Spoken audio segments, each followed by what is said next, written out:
Latest news और videos बस एक ही क्लिक में। तुरंत डाउनलोड करें लहरे ऐप। एक दूसरी फिल्म खेसारी जी के साथ कर रहा हूँ, जो एक रियलिस्टिक कहानी होगी, एक कसाई की कहानी होगी, एक बेहतरीन लव स्टोरी होगी।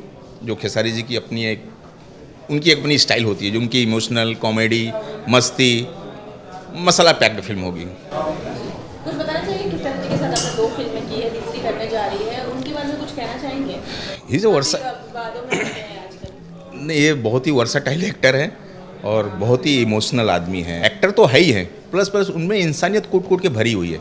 चाहे वो दिनेश जी हों, चाहे पवन सिंह हो, चाहे खेसारी हो, ये टाइम टू टाइम इनकी बुलंदियाँ जो ऊपर बढ़ती जा रही है, तो उसी तरह उनके आलोचक भी पैदा होते जा रहे हैं। तो हमें उनकी आलोचना करने से कोई फ़ायदा नहीं है। हमें उनसे सीखना चाहिए कि ये लोग हमारे ही गांव से आके आज इतने बड़े स्टार हुए हैं, तो हमें उनको फॉलो करना चाहिए। चाहे हम सब पढ़े लिखे हों या कुछ भी हों, लेकिन उनकी लाइफ हिस्ट्री से, उनकी मेहनत से, उनका टैलेंट से, चाहे वो एक्टिंग का हो, चाहे म्यूज़िक का हो, चाहे एक्शन का हो, हर चीज़ में उन्होंने महारत हासिल की है। इसलिए आज वो इतनी ऊंचाइयों पे हैं और इतनी मेहनत करते हैं कि हम लोग डायरेक्शन देते समय खुद हैरान हो जाते हैं कि ये बंदा, तीनों जो भी है, मेरा एक्सपीरियंस खेसारी जी के साथ भी है। मैंने पवन सिंह के साथ लावारिस बनाया था, दिनेश जी के साथ करने जा रहा हूँ।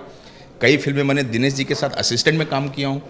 तो इनमें खूब टैलेंट भरा हुआ है। इनके अंदर म्यूज़िक का सेंस इतना तगड़ा है कि हम सोच भी नहीं सकते कि किस तरह म्यूज़िक बनाना, मुखड़ा बनाना, उसके अंतरा को बनाना, और डायरेक्शन देते समय किसी भी डायलॉग को कोई भी हमारे समाज से या गांव से कनेक्टेड डायलॉग का भी आइडिया दे देते हैं, भाई ये डायलॉग ऐसे नहीं, ऐसे होना चाहिए, वेरी गुड।